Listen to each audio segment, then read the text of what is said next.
Let's talk about a couple knee flexion exercises you could be doing at home with really simple low-cost equipment.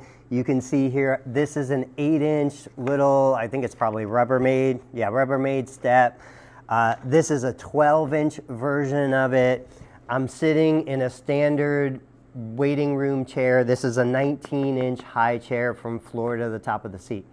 So if I'm working on increasing knee flexion after a total knee replacement, there's lots of things that you can do. These are just a couple examples.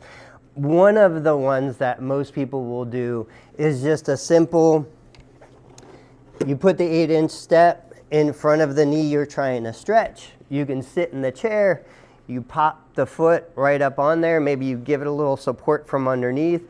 And what you're trying to do is you're trying to work that back until your calf muscle can touch the chair. Now, if I do it just here on the floor, I get back, this is about 90 degrees. But if I elevate the knee, pull back, this is taking me closer to about 120 degrees. And then of course, if I go to the big guy and I bring it back, now we're going to get closer to about 130, 135, which is typically the goal of knee flexion after a total knee replacement surgery. So this is one very simple option. Another option that I see a lot of people use and a lot of people like, especially if you have a chair like this with handles, you put the step down, you put your foot up on the step, you're leaning into the chair and coming back, we're rocking into knee flexion. So I get to the point of discomfort, I give it a little bit of time and then I back off. There's a dynamic stretch where I just continuously move in and out of that position, and then a static stretch where I get into that position, hold it for 20 to 30 seconds, and then go ahead and back out.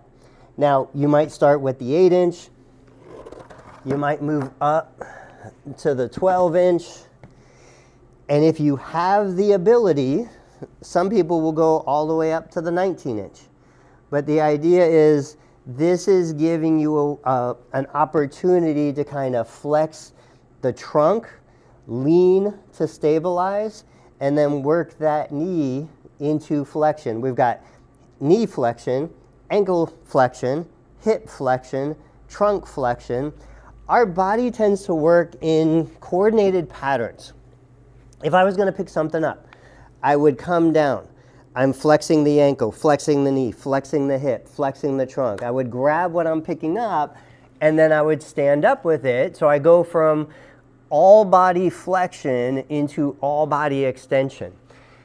If we take advantage of those natural movement patterns when we're stretching the knee, sometimes there's some carryover that just makes it more comfortable, makes it easier for us to get into those positions. We take a lesson from neuro rehab and we bring it into orthopedic. Hopefully these little tips maybe help you. Even if nothing else, they give you something different to do, you know, a little bit of variety in your programming. But I wish you the best on your recovery, and I'll see you on the next video.